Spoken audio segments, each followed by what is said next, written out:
여러분, 안녕하세요. 오디오북 채널 게이트 오브 위즈덤입니다. 이번에 낭독해드릴 도서는 내 곁에서 내 삶을 바쳐주는 것들입니다. 저자는 장재영 님이고 출판사는 미디어숲입니다.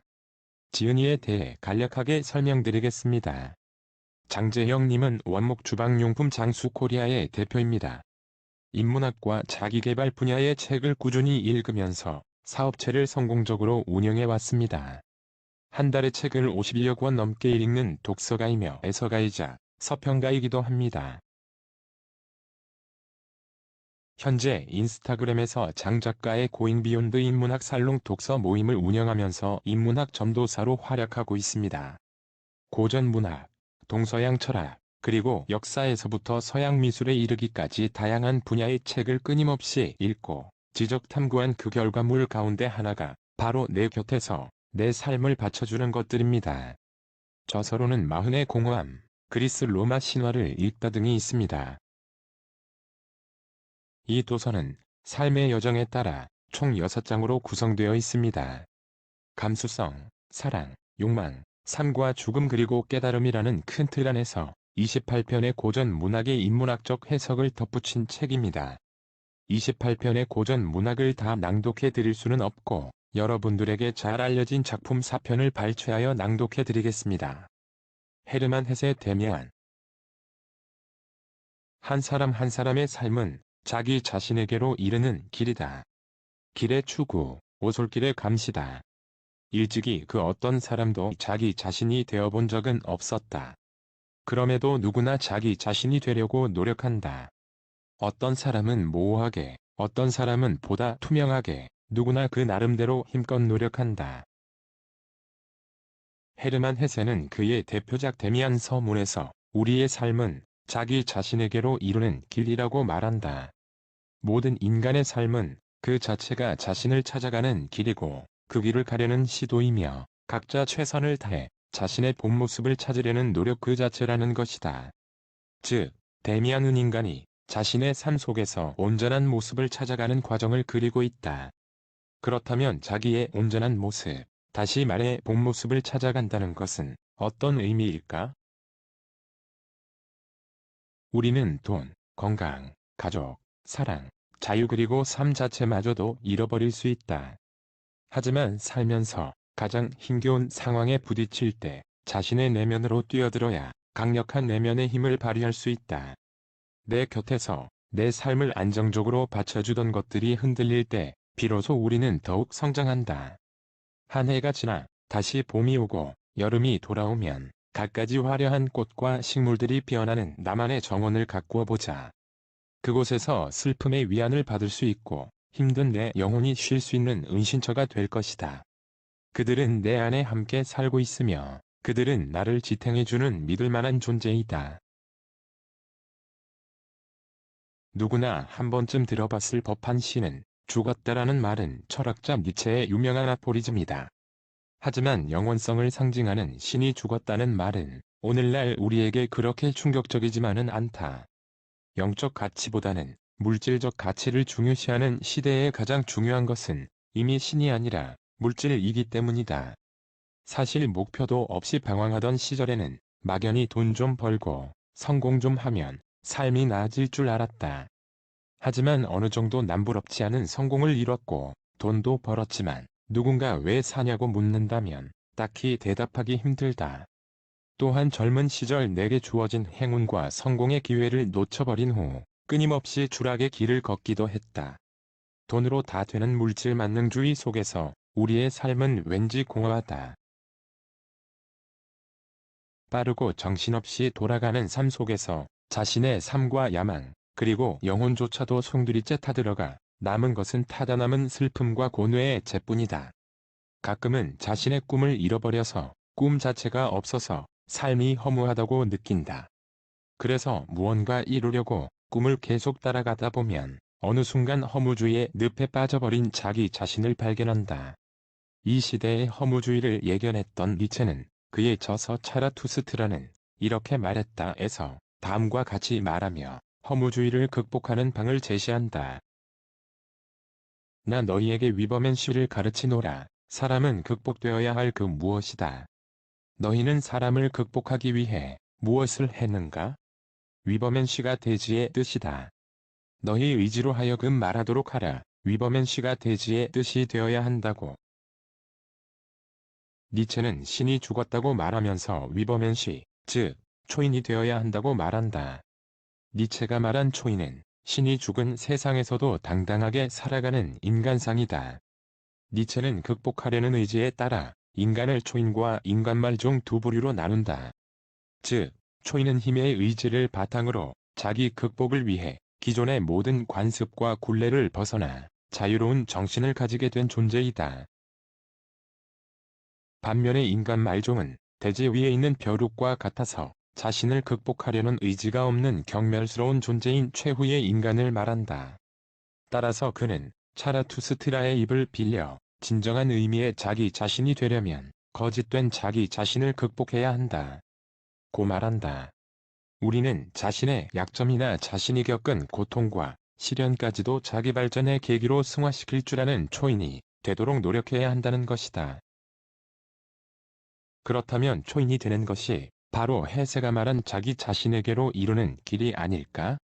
우리는 자신의 온전한 모습에 이르는 길을 초인을 닮아가는 과정 안에서 찾을 수 있는 것이 아닐까? 또한 데미안은 니체가 말한 자기 자신을 극복한 본연의 모습을 한 자기를 의미하는 초인이 아닐까? 데미안 은주인공 에밀 싱클레어가 10살 때부터 20살 정도가 될 때까지 대략 10여 년간 겪었던 내적인 변화와 성장을 다룬 자전적 소설이다. 싱클레어는 작은 도시에서 라틴어 학교에 다닌다. 그는 이 세상이 밝은 세계와 어두운 세계로 나뉘어 있다고 생각한다. 밝은 세계에는 의무와 책임, 양심의 가책과 고해, 용서와 선한 원칙들, 사랑과 존경, 성경 말씀과 지혜가 있다. 반면에 어두운 세계에는 도살장과 감옥, 술 취한 사람들과 악을 쓰는 여자들, 새끼 낳는 암소와 쓰러진 말들, 강도의 침입, 살인, 자살 같은 일들이 있다. 싱클레어는 공립학교 학생들과 가까운 관계를 맺고 있었는데 어느 날 프란츠 크루머와도 어울리게 된다. 싱클레어는 그들에게 자랑삼아 자신이 과수원에서 사과를 훔쳤다는 거짓말을 하고 맹세까지 한다. 크루머는 과수원 주인에게 이 사실을 알리겠다며 돈을 가져오라고 한다. 싱클레어는 자신의 저금통을 깨 그에게 가져다 준다. 이제 싱클레어는 새 삶에 대한 두려움으로 죽음과 같은 쓴맛을 느낀다. 그러던 어느 날 싱클레어는 전학생 막스 데미안의 도움으로 크루머의 괴롭힘에서 벗어나게 된다. 하지만 데미안은 크루머와는 또 다른 의미에서 악하고 나쁜 세계로 이끄는 또 하나의 유혹자가 된다. 왜냐하면 그는 싱클레어에게 우리가 진실이고 옳다고 배우는 대부분에 대해서 다르게 해석할 수 있다고 말하기 때문이다. 예를 들면 구약 성경에 나오는 카인 이야기에서 아벨보다 아벨을 죽인 카인이 용기와 나름의 개성이 있는 인물이라고 말한다. 또한 골고다 언덕에서 예수와 함께 십자가에 매달렸던 두 도둑 중에서 회개하지 않은 도둑이 더 개성이 있고 신뢰할 수 있다고 말한다. 그러곤 우리는 신에 대한 예배와 더불어 악마 예배도 만들어야 한다고 가르친다. 싱클레어는 악당 크루머와 데미안을 통해 처음으로 밝은 세계에서 떨어져 나가 바깥 어둠의 세계에 발을 들인다. 이제 싱클레어는 어린애처럼 살 수 없다는 사실을 깨닫고 밝은 세계와 어두운 세계와의 사이에서 삶의 모든 문제를 고민하기 시작한다. 즉, 싱클레어는 내면의 성장을 위한 여정에 첫 발을 내디딘 것이다. 니체는 차라투스트라는 이렇게 말했다에서 정신의 세 가지 변화에 대해서 말한다. 그는 낙타, 사자, 아이의 비유를 들어 자기 자신을 찾아 변화하는 과정을 보여준다. 이 과정에서 우리는 자신을 극복한 초인이 될 수 있다는 것이다. 먼저 극복해야 할 첫 번째 변화의 과정은 낙타의 단계이다. 무거운 짐을 버티는 삶의 태도가 바로 낙타 정신이다. 낙타가 무릎을 꿇고 짐이 가득 실리기를 기다리듯이 우리를 억누르는 무거운 짐을 지고 있다. 그 무거운 짐은 전통적인 종교와 철학이 요구하는 진리, 도덕, 관습과 규율 등을 말한다. 즉, 아무런 생각 없이 시키는 대로 집만 지거나 그것이 무엇인지 의문을 갖지 않는 낙타는 자신의 삶을 변화시킬 수 없는 인간 말종에 대한 메타포인 것이다. 두 번째 변화의 과정은 자유를 쟁취하여 그 자신이 사막의 주인이 되고자 하는 사자의 단계이다. 하지만 니체는 사자의 정신은 기존의 가치를 파괴할 뿐 새로운 가치를 창조하지 못한다. 라고 말한다. 즉, 기존의 가치를 부정함으로써 더욱 허무주의에 빠진다는 것이다. 마지막 변화의 과정은 아이의 단계이다. 여기서 아이의 정신이란 어린아이가 춤을 추듯 놀이에 흠뻑 빠지듯 자신의 삶을 기쁘게 살아가는 것을 말한다. 즉, 아이의 정신은 우리의 삶이 고난과 고통으로 가득하지만 아이처럼 삶을 긍정적으로 바라보며 창조적으로 사는 것을 말한다. 이러한 정신의 세 가지 변화의 과정이 바로 본래 자신의 모습에 이르는 길이다. 이제 싱클레어는 니체가 말한 낙타, 사자, 아이의 변신 과정을 통해 마치 새가 알에서 깨어나듯이 내면이 성장하는 과정을 밟아야만 한다. 싱클레어는 어두운 세계에 빠져 방탕한 삶을 살기도 하고 아름다운 소녀 베아트리체를 알게 된 후 다시 고귀한 삶을 살기도 한다. 또한 오르간 연주자 피스토리우스라는 삶의 인도가를 만나기도 한다. 새는 알에서 나오려고 투쟁한다. 알은 세계이다. 태어나려는 자는 하나의 세계를 깨트려야 한다. 새는 신에게로 날아간다. 신의 이름은 암낙사스. 어느 날 싱클레어는 커다란 알에서 나오려고 애쓰는 새를 그려서 데미안에게 보냈다. 데미안은 답장으로 싱클레어에게 위와 같은 내용이 적힌 쪽지를 보냈다. 여기서 새는 싱클레어를 의미하고 자신의 운명을 찾아내기 위해 자신을 둘러싼 세계라는 껍질을 깨트려야 한다. 하늘을 나는 새처럼 자신을 속박하는 기존의 모든 것을 부수고 새로운 세계로 나아가야만 한다. 하지만 알에서 깨어 진정한 자신의 길, 꿈으로 가는 길이 평탄하지만은 않다. 자기 실현을 이루는 과정에서 가장 중요한 것은 외부 세계가 아니라 자신의 내부인 자기 자신을 인식하는 데 있다. 다시 말해, 삶의 의미를 해석할 수 있는 것은 오로지 자기 자신뿐이다. 지친 내 영혼이 쉴 수 있는 곳, 그곳에서 편안하게 내 마음대로 그리고 아름답게 살 수만 있다면 얼마나 좋을까? 허무한 우리의 인생은 기쁜 일보다는 여러 가지 힘든 일, 슬픈 일들로 가득 차 있다. 그래도 가끔 간절히 원했던 꿈이 실현되어 잠시 행복감에 젖기도 한다. 비록 인생의 우여곡절 속에서 이룬 그 행복이 결코 오래가지 않을지라도 상관없다. 왜냐하면 그 행복은 작은 기쁨이 되어 아름답고 은은한 향기를 지금도 품어내기 때문이다.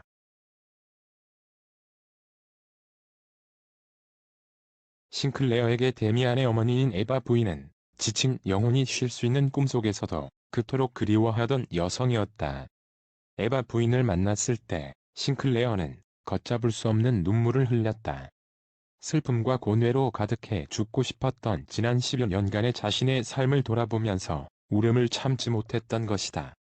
에바 부인은 싱클레어에게 새가 알에서 나오려고 애쓰는 만큼 그 길은 무척 어렵지만 아름답고 더 쉬운 길도 있다고 말한다. 즉, 자신의 꿈을 찾아내면 그 길은 쉬워진다는 것이다. 또한 운명이 우리 자신을 사랑하고 있기 때문에 우리는 언젠가 완전한 존재가 될 수 있다고 말한다. 따라서 운명이 나를 사랑하게 만들기 위해서는 먼저 나 자신이 내 운명을 사랑해야 한다. 니체가 스스로 자신의 험난한 운명을 사랑했듯이 우리도 아무리 삶이 힘들지라도 아모르 파티 자신의 운명을 사랑할 때 운명도 우리 자신을 사랑하게 될 것이다. 전쟁이 터지고 싱클레어와 데미안은 각자 전장으로 떠난다. 전장에서 다친 싱클레어는 후송된 병원에서 데미안을 만난다. 데미안은 싱클레어에게 이제 자기를 불러도 예전처럼 달려오지 못한다며 그럴 때는 자신의 내면의 목소리에 귀를 기울이라고 말한다. 그러면 데미안이 그 안에 있다는 것을 깨닫게 될 것이라고. 다음 날 아침 싱클레어가 잠에서 깨어나 보니 데미안은 이미 사라지고 없었다. 결국 데미안은 싱클레어와 이별했지만 이제 그는 자신의 내면 속으로 내려가는 열쇠를 찾은 것이다.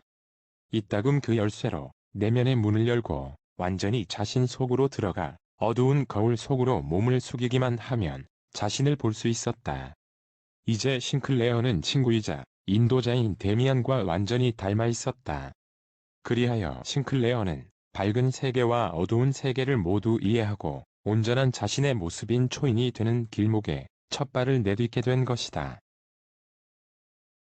너의 인생을 결정하는 내 안에 있는 것은 그걸 벌써 알고 있어. 이걸 알아야 할 것 같아. 우리 속에는 모든 것을 알고 모든 것을 하고자 하고 모든 것을 우리 자신보다 더 잘 해내는 어떤 사람이 있다는 것을 말이야.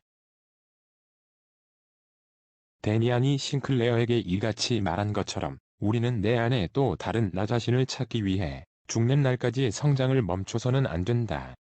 니체는 우리에게 내가 지금까지 살아왔던 생을 다시 한번, 나아가 수없이 몇 번이고 반복하기를 원하느냐? 라는 질문을 던졌다. 이 질문에 대한 각자의 답변에 따라 온전한 자기 자신을 실현하느냐, 못하느냐가 달려있다. 니체가 말하는 영원회귀 사상이란 현재의 삶이 다시 한번, 아니 영원히 무한 반복된다 해도 지금처럼 살 것인가를 묻는 것이다. 당신이 이러한 질문을 받는다면 어떠한 대답을 할 것인가? 프랜시스 스콧 피츠제럴드. 위대한 개츠비. 위대한 개츠비의 개츠비에서 우리는 위대한에 주목해야 한다. 여기서 위대함은 무엇을 말하는 것일까? 그의 능력, 재산, 사랑에 대한 열정, 그 무엇이든 대상이 될 수 있다. 하지만 아이러니하게도 위대한 개츠비는 위대한 인생을 살지 못했다. 한 여인에 대한 사랑을 얻고자 호수 위의 백조처럼 발버둥을 쳤지만 그 강렬한 노력은 목적을 이루지 못했다. 그럼에도 우리는 그의 위대함에 주목한다. 무엇 때문일까? 가난한 미국 중서부 출신인 제이 개츠비는 켄터키주 캠프 테일러에서 장교로 근무하던 중 남부의 상류층 여성 데이지를 만나 사랑에 빠진다. 제1차 세계대전에 참전하면서 그가 유럽 전선에 떠나가 있는 동안 데이지는 곧 시카고 출신의 돈 많은 남자 톰 뷰캐넌과 결혼을 해버린다. 전쟁이 끝난 뒤 돌아온 개츠비는 이미 다른 사람의 아내가 된 데이지의 사랑을 되찾기 위하여 온갖 수단과 방법을 동원해 재산을 모아 부자가 되었다. 이후 데이지의 저택이 보이는 곳에 대저택을 샀다. 데이지의 먼 친척이었던 닉이 다리를 놓아 개츠비는 데이지와 다시 만난다. 하지만 데이지는 자신의 남편 톰이 정부가 있다는 사실을 알면서도 물질적 풍요와 안락함 때문에 그의 곁을 떠나지 못한다. 그러던 어느 무더운 여름날 다같이 뉴욕으로 갔다가 돌아오는 길에 개츠비의 차를 운전하던 데이지는 톰의 정부를 찌어 죽인다. 아내의 외도를 알아차린 정부의 남편은 자신의 아내를 죽인 사람을 찾아 나선다. 마침내 그는 아내를 죽게 한 사람이 개츠비라고 오인해 그를 죽인다. 개츠비의 장례식이 열렸지만 찾아오는 이는 아무도 없다. 데이지마저도 개츠비의 장례식에 나타나지 않고 남편 톰과 멀리 여행을 떠나버렸다. 우리는 살아가면서 기쁨, 슬픔, 사랑, 증오, 분노, 절망 등과 같은 감정 속에서 자신의 세계를 시작하고 만들고 마감한다. 특히 그러한 감정 중에서 사랑이 얼마나 중요한지는 아무리 강조해도 지나치지 않다. 근대 합리론을 대변하는 네덜란드의 철학자인 스피노자는 에티카에서 사랑은 외부 원인의 관념에 동반하는 기쁨이라고 정의한다. 우리 내부에서 저절로 생기는 것이 아니라 사랑은 사람이나 사물 등 외부의 존재로 인해 생기는 감정이라는 것이다. 개츠비가 진정으로 원했던 것은 데이지와의 진정한 사랑의 회복이었을 것이다. 데이지가 남편 톰에게 난 당신을 결코 사랑한 적이 없어요. 하고 말하기를 바랐을 것이다. 그녀가 자유로운 몸이 되면 함께 루이빌로 돌아가 그녀의 집에서 결혼식을 올리려 했다. 개츠비는 이미 다른 사람의 아내가 된 데이지의 사랑을 되찾기 위하여 온갖 수단과 방법을 마다하지 않고 돈을 모아 부자가 되었다. 매일 밤 자신의 대저택에서 파티를 열어 그녀와 다시 만날 기회를 엿보았다. 마치 5년 전으로 돌아간 것처럼 말이다. 왜 이토록 개츠비는 그녀를 잊지 못한 것일까? 빈부격차나 사회계급의 차이가 너무 크면 사랑을 포기하게 마련이지만 개츠비는 그렇지 않았다. 스피노자의 말처럼 사랑이란 외부의 존재, 즉 타자 안에서 찾는 기쁨이기 때문이다. 비록 개츠비는 가난하다는 이유로 데이지에게 배신을 당했지만 그는 데이지와의 사랑 안에서 기쁨을 찾았다. 닉과 개츠비의 대화를 보면 개츠비는 데이지와의 사랑을 되돌려 놓을 수 있다고 확신했다. 개츠비의 상처는 그가 가난을 극복하고 성공한 후 다시 데이지 앞에 나타났을 때 사라졌다. 스피노자는 사랑에 의해 완전히 극복된 증오는 사랑으로 바뀐다. 그때 이 사랑은 증오가 선행되지 않았을 때보다도 한층 더 크다. 라고 말한다. 원망하는 마음이 가득 던 개츠비의 슬픈 과거의 사랑은 이제 사랑 그 자체만으로 기쁨이 됐다. 비록 그가 데이지의 진정한 사랑을 되찾을 수 없을지라도 말이다. 사랑은 이렇듯 감정을 결정하고 우리가 살아갈 앞날을 밝힌다. 스피노자는 이는 인간의 본질 그 자체가 욕망이기 때문이라고 말한다. 즉, 이성을 가장 중시했던 철학자들과 달리 스피노자는 욕망을 인간의 본질이라고 생각한다. 스피노자가 말하는 욕망은 단순히 가지지 못해서 생기는, 즉, 결핍으로 인한 욕망이 아니다. 그것은 우리 앞에 나타나는 장애, 기회를 가로지르며 역량을 증대시키려 노력한다는 것을 의미한다. 위대한 개츠비의 제목은 무슨 뜻일까? 그것은 바로 개츠비의 욕망은 스피노자가 말한 것처럼 가난이라는 부족함으로 인한 것이 아니라 역량 그 자체이기 때문이다. 다시 말해 개츠비의 위대함은 자신의 욕망을 현실화하는 가운데 경험하는 기쁨의 감정, 사랑에 있다. 만약 그에게 데이지와의 사랑을 되찾고자 한 욕망이 없었다면 어떠한 행동도 결정도 삶도 없었을 것이다. 개츠비의 존재는 욕망이며 욕망은 개츠비를 존재하게 하는 이유였다. 결론적으로 개츠비가 위대한 이유는 그의 앞에 나타난 가난과 장애물들을 뛰어넘으며 자신의 역량을 증대시키려 노력했다는 점이다. 지금 그가 누리고 있는 행복이 얼마만 한 가치가 있는 것인지 어렴풋이 의심이 생긴 듯한 표정이었다. 5년에 가까운 세월. 심지어 그날 오후에도 데이지가 그의 꿈에 미치지 못하는 순간이 있었을지 모른다. 물론 그녀의 잘못이라기보다는 그가 품어온 환상의 거대한 힘 때문에 말이다. 그 환상의 힘은 그녀를 초월하였으며 모든 것을 뛰어넘었다. 그는 창조적인 열정으로 직접 그 환상에 뛰어들어 그 환상을 끊임없이 부풀어 오르게 했으며 자신의 길 앞에 떠도는 온갖 빛나는 깃털로 그 환상을 장식했던 것이다. 그 어떤 정열도 그 어떤 순수함도 한 인간이 그의 유령 같은 가슴 속에 품게 될 것에 도전할 수 없으니라.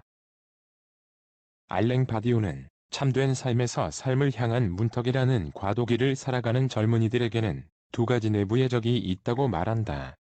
하나는 즉각적인 삶에 대한 열정이고 또 다른 하나는 성공에 대한 열정이다. 첫 번째 적인 즉각적인 삶에 대한 열정은 삶을 불사르는 열정으로 말하자면 도박이나 쾌락, 한 곡의 음악, 대마초, 일시적인 바보 같은 장난에 대한 것이다. 두 번째 내부적인 위협인 성공에 대한 열정은 삶을 쌓아 올리는 열정으로 부유하고 힘있고 좋은 자리에 앉고 싶다는 생각을 말한다. 바디오는 이러한 내부의 적들은 젊은이들을 위협하여 참된 삶에서 멀어지게 하며 그들 자신 안에 있는 참된 삶의 가능성을 알지 못하게 한다는 것이다. 그는 아나바지라는 페르스의 시에서 어려운 목적지를 향해 되돌아가는 혹은 거슬러 오르는 방황을 의미하는 아나바시스라는 형상을 가져와 이 두 가지의 경향을 가진 젊은이들의 내적 모순을 설명한다. 즉, 창조적이고 참된 삶에 관해 우리가 할 수 있는 것을 찾아야 하며 그러한 삶 자체의 역량을 향해 거슬러 올라가야 한다고 말한다. 위대한 개츠비의 다음과 같은 마지막 문장은 알랭 바디우가 말한 것처럼 무엇이 참된 삶인지를, 무엇이 우리를 참된 삶에서 멀어지게 하는지를 생각하게 한다. 나는 그곳에 앉아 그 오랜 미지의 세계를 곰곰이 생각하면서 개츠비가 데이지의 부두 끝에서 초록색 불빛을 처음 찾아냈을 때 느꼈을 경이감에 대해 생각해 보았다. 그는 이 푸른 잔디밭을 향해 머나먼 길을 달려왔고 그의 꿈은 너무 가까이 있어 금방이라도 손을 뻗으면 닿을 것만 같았을 것이다. 그 꿈이 이미 자신의 뒤쪽에 공화국의 어두운 벌판이 밤 아래 두루마리처럼 펼쳐져 있는 도시 너머 광막하고 어두운 어떤 곳에 가 있다는 사실을 그는 미처 알아차리지 못했던 것이다. 개츠비는 그 초록색 불빛을 해마다 우리 눈앞에서 뒤쪽으로 물러가고 있는 극도의 희열을 간직한 미래를 믿었다. 그것은 우리를 피해갔지만 별로 문제될 것은 없다. 내일 우리는 좀 더 빨리 달릴 것이고 좀 더 멀리 팔을 뻗을 것이다. 그리고 어느 맑게 갠날 아침에 그리하여 우리는 조류를 거스르는 배처럼 끊임없이 과거로 떠밀려가면서도 앞으로 계속 나아가는 것이다. 과연 어떤 삶이 더 참되고 행복할까? 인생 초반에 승승장구하다가 생애 후반부에 처절하게 추락하는 삶, 아니면 초반에는 인생의 파고에 휩쓸려 숨조차 쉬기 힘든 삶을 연연하다가 후반부에 가까스로 정점을 찍는 삶? 우리의 삶은 원래 그렇다. 세계는 자신의 흐름대로 흘러가니 그 흐름에 떠밀리지 말고 우리의 속도와 방향으로 흘러가야 한다. 그것이 살아남은 자의 의무다. 가끔은 완전히 길을 잃고 방황하며 인생을 낭비하지만 끊임없이 밀려오는 조류에 거스르는 배를 타고 참된 삶을 위해 모험을 떠나야 한다. 과거로 떠밀려가면서도 말이다. 오늘날 청춘들은 자유롭고 무한한 잠재적 가능성을 소유하고 있기에 삶의 주체로 살아가야 한다. 하지만 자유로운 만큼 방황이라는 불안한 상황에 놓일 수 있다. 참된 삶은 노력할 가치가 있는, 살아갈 보람이 있는, 그리고 돈이나 쾌락이나 권력을 훨씬 능가하는 그 무엇이 아닐까. 개츠비의 삶이 위대했던 것처럼 말이다. 어니스트 해밍웨이 노인과 바다. 해밍웨이의 마지막 작품인 노인과 바다에 나오는 주인공은 멕시코 만류에서 조각배를 타고 홀로 고기잡이하는 노인이다. 산티아고라는 이름의 이 노인은 84일 동안 고기 한 마리 낚지 못했다. 산티아고는 누가 뭐래도 틀림없이 가장 운이 없는 사람이 되었다. 조각배에 돛이 여기저기 밀가루 포대로 기워져 있는 것만 보아도 노인은 마치 영원한 패배자를 상징하는 듯 느껴진다. 노인은 희망도 기쁨도 없는 삶을 살고 있었다. 처음 40일 동안 함께 일하던 소년마저 그 부모의 반대로 노인을 떠나버렸다. 하루하루 견디기 힘든 고달픈 삶이지만 노인은 포기하지 않는다. 소년이 챙겨준 정어리 미끼를 조각배에 싣고 홀로 바다를 향해 노를 저어간다. 그러다 며칠간의 사투를 벌인 끝에 자신의 조각배보다 더 큰 청새치를 잡는다. 하지만 결국 상어대의 공격을 받아 고기 살점을 모두 빼앗기고 말았다. 상어대의 습격을 받고 노인은 청새치가 아니라 마치 자신이 습격받는 듯한 느낌을 받는다. 좋은 일이란 오래가는 법이었구나 하고 그는 생각했다. 차라리 이게 한낱 꿈이었더라면 얼마나 좋을까. 이 고기는 잡은 적도 없고 지금 이 순간 침대에 신문지를 깔고 혼자 누워있다면 얼마나 좋을까. 하지만 인간은 패배하도록 창조된 게 아니야. 그가 말했다. 인간은 파멸당할 수는 있을지 몰라도 패배할 수는 없어. 하지만 고기를 죽여서 정말 안 됐지 뭐야 하고 그는 생각했다. 이제부터 정말 어려운 일이 닥쳐올 텐데 난 작살조차 갖고 있지 않으니.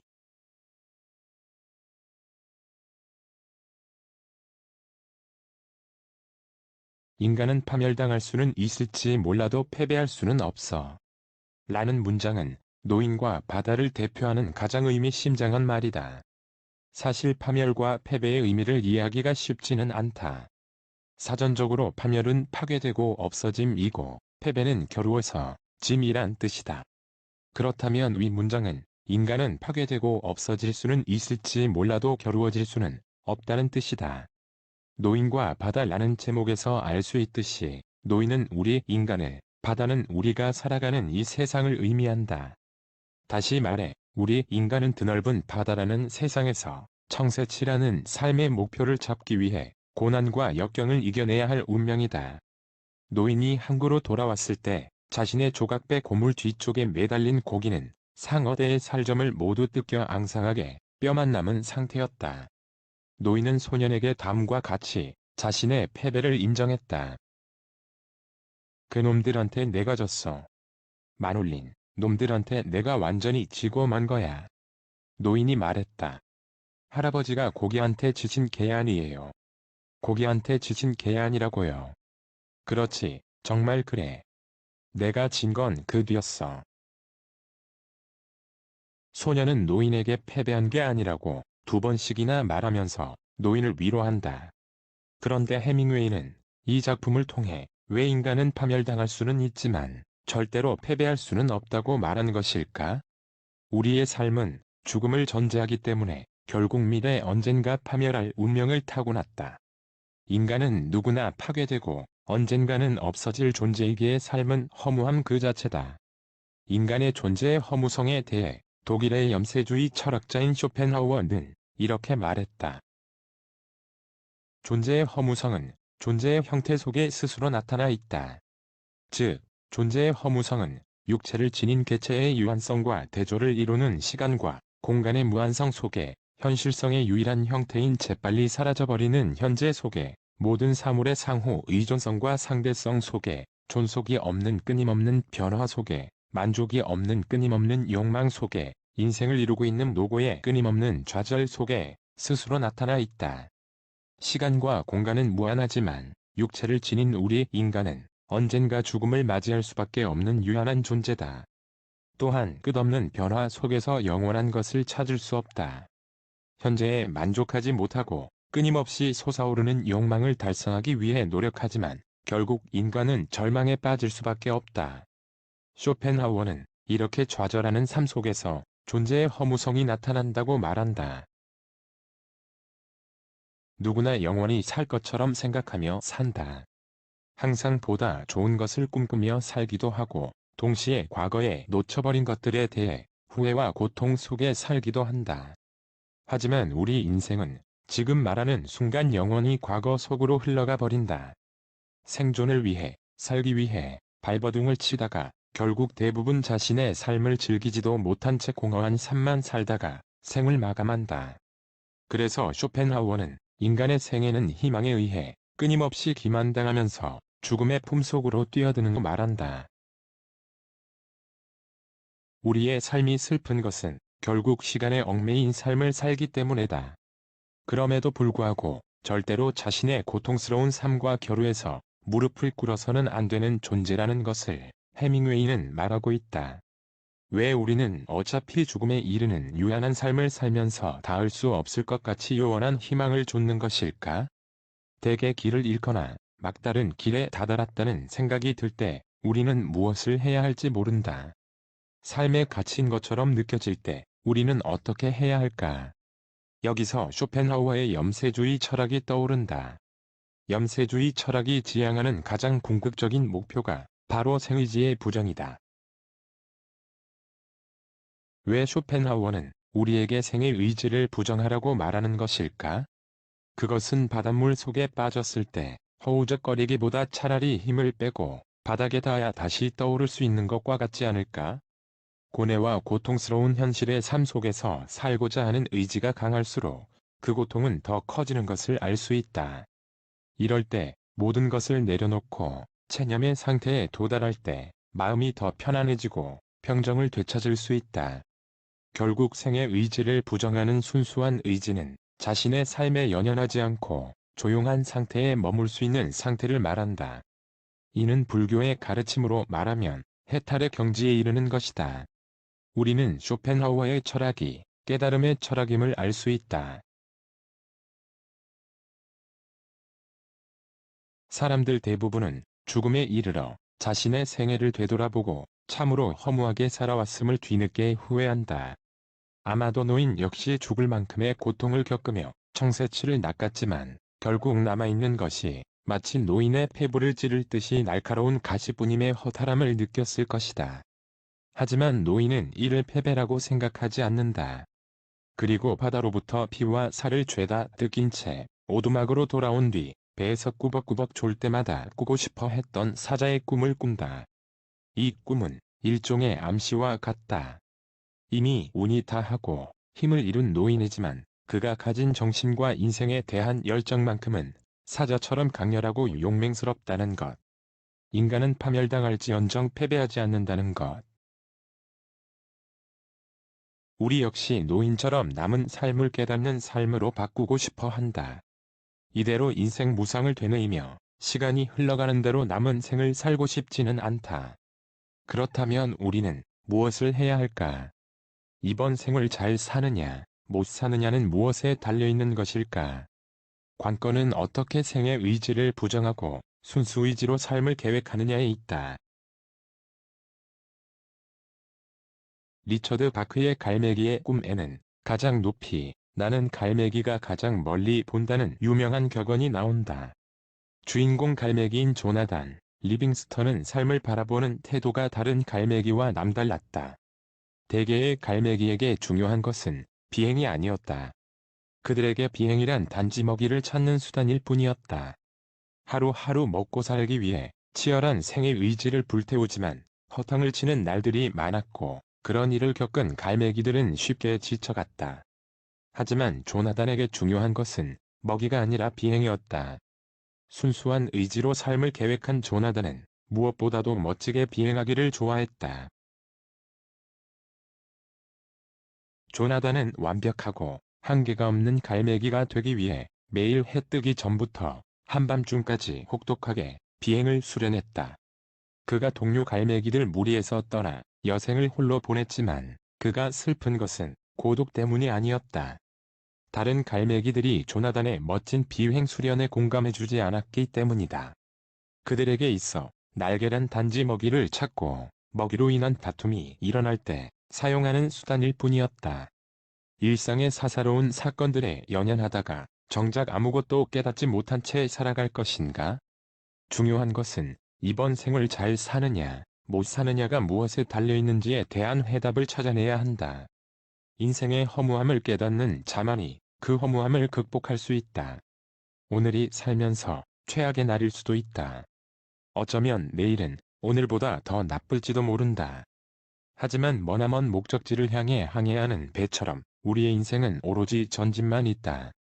세이렌의 매혹적인 노랫소리를 듣기 위해 항로를 변경하지 않고 자신을 돛대에 꽁꽁 묶었던 오디세우스처럼 말이다.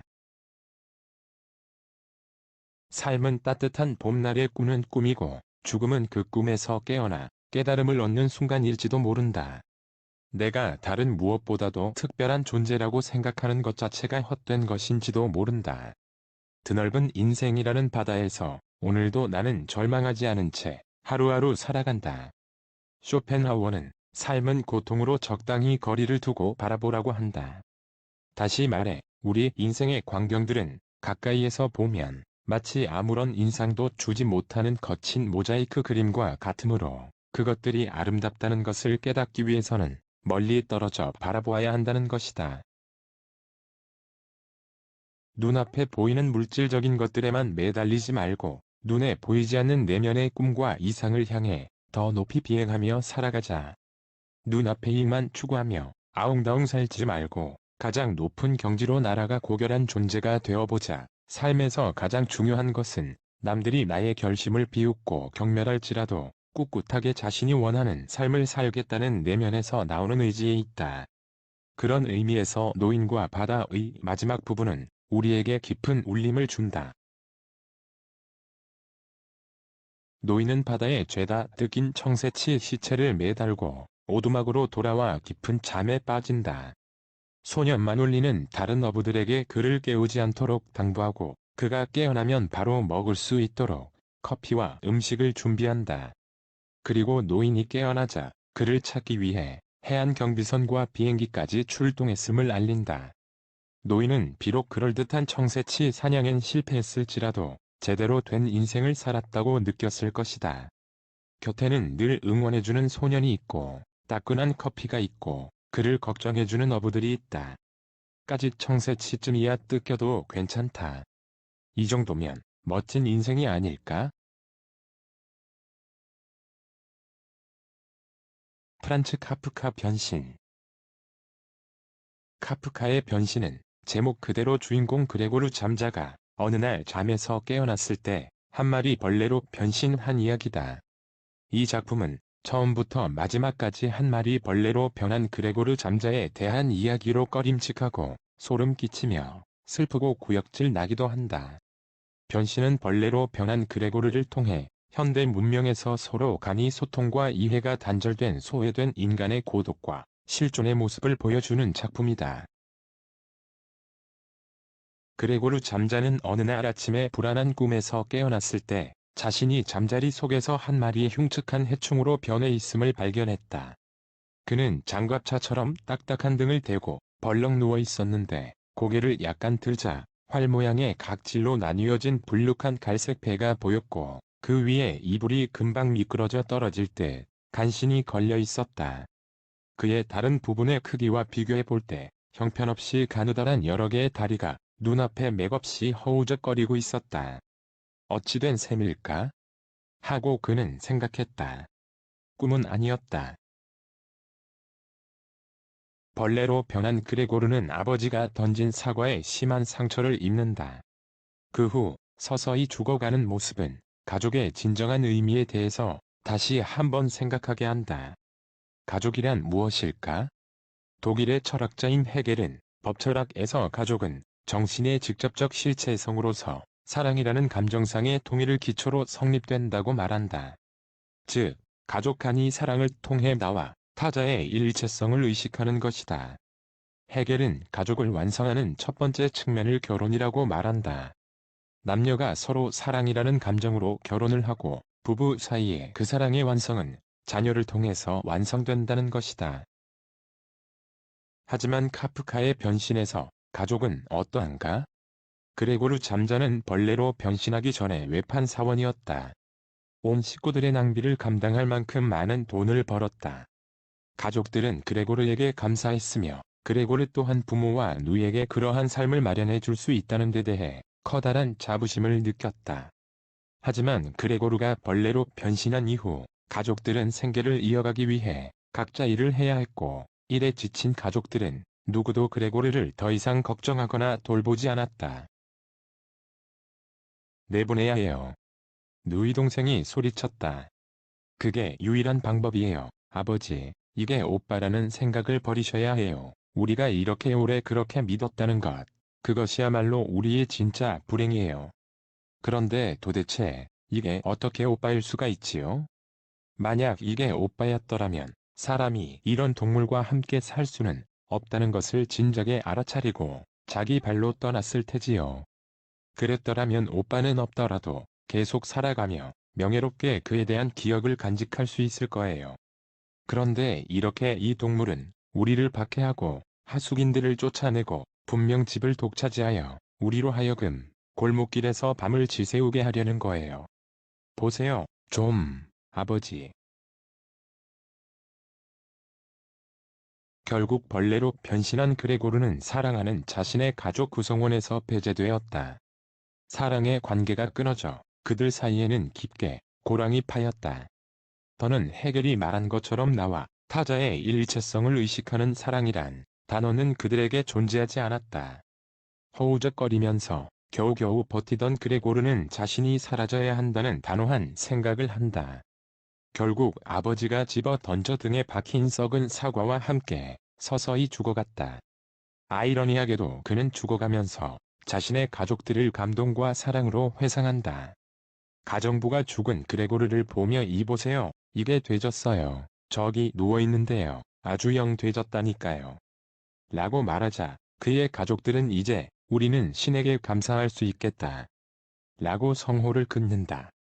그러고 나서 아버지, 어머니, 그리고 누이는 다 함께 전차를 타고 교회로 산책을 나간다. 영원히 껴안고 살아가야 할지 모르는 죄책감이라는 무거운 마음에서 벗어나서 아무 일이 없었다는 듯 그들의 삶을 살아간다. 인간은 누구나 고독하다. 하지만 바쁘게 돌아가는 세상에서 일에 지치고 행복감이 시들어갈 때 고독이라는 단어가 얼마나 반갑고 고마운지 깨닫게 된다. 사회적 동물인 인간은 다른 사람들과의 관계 속에서 끊임없이 행복을 찾으려 한다. 하지만 변신의 주인공처럼 흉측한 벌레로 변해 자기 자신조차도 추스르지 못하게 될 때 결국 그 관계에서 소외당하고 외로움을 느낀다. 라르스 스벤제는 외로움의 철학에서 사랑에는 늘 치러야 할 대가가 있는 법인데 외로움은 그 대가의 일부라고 말한다. 즉, 타인에게 마음을 쓰거나 애정을 쏟는 사람이라면 누구나 그 타인이 물리적으로든 감정적으로든 떠나버리고 없을 때 외로움을 느낀다. 그렇다면 어디에서 나를 찾을 것인가? 어떻게 지독한 외로움을 극복할 수 있을까? 누군가를 만나 사랑하고 우정을 나눌 때 우리는 외로움을 덜 느낀다. 함께 맛있는 음식을 먹고 차를 마시며 대화를 나누고 공통 관심사에 관해 이야기하는 순간 우리는 잠시나마 외로움이라는 감정에서 벗어날 수 있다. 라르스 스벤제는 외로움을 느낄 수 있는 자만이 사랑할 수 있거나 누군가의 친구가 될 수 있다고 말한다. 우리 인생에서 외로움은 사랑과 우정을 가능하게 하는 이유이다.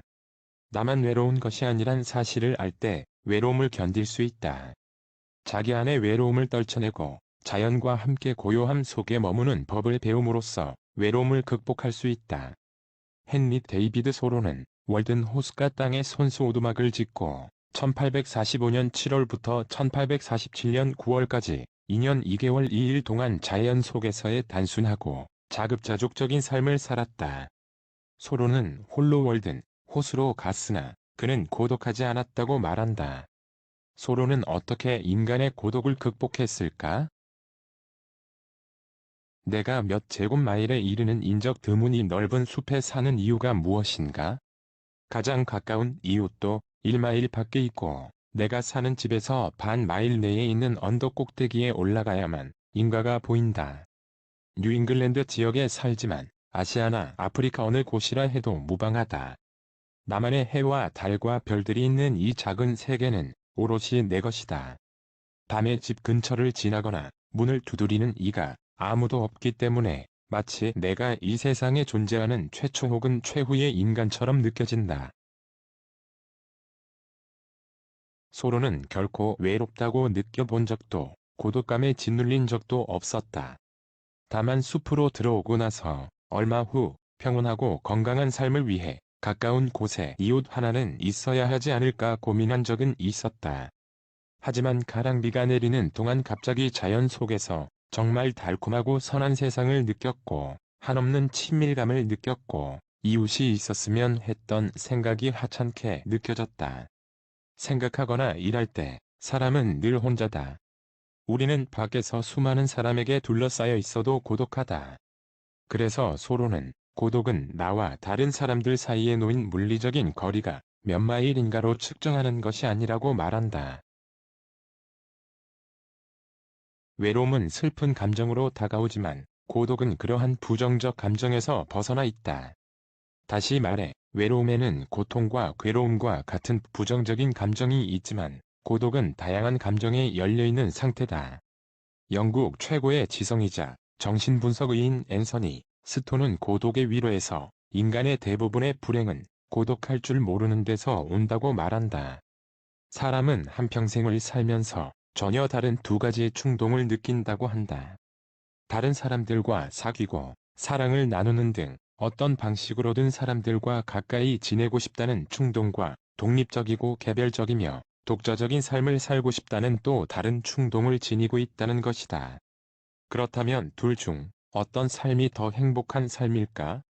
인간은 끊임없이 행복을 추구하지만 바로 이러한 본성 탓에 인간관계에서든 혼자만의 고독한 시간에서든 완전한 행복을 얻는 것이 어렵다. 기본적으로 인간은 혼자서 살 수 없다. 타인들과의 관계에서 우리는 인간다움을 형성한다. 하지만 우리는 사람들 속에서든 집에서든 직장에서든 외로울 수 있다. 어떤 사람은 가끔 외롭고 또 어떤 사람은 날마다 외롭다. 라르스 스벤제는 아무리 우리가 외로움을 극복하려고 발버둥치며 노력한다 해도 외로움은 시시때때로 우리를 후려칠 것이라고 말한다. 외로움도 나 자신의 일부라는 사실을 인정하면 마음이 더 편안해질 것이다. 매일 아침 자신의 외로움과 고독의 무게를 재어보자. 이러니저러니 해도 그것은 나의 외로움이다. 진정 행복한 사람은 관계 속에서도 고독할 수 있는 사람인지도 모르겠다. 28편 중에서 4편만을 읽어드리는 것이 아쉽기만 합니다. 이 도서는 내용이 참 충실하다는 생각을 했습니다. 한 번쯤 구입해서 읽어보시는 것도 좋으리라 생각합니다. 다음에 또 다른 도서로 찾아뵙겠습니다. 시청해주셔서 감사합니다. 구독과 좋아요는 영상 제작에 큰 힘이 됩니다. 게이트 오브 위즈덤 채널이었습니다. 감사합니다.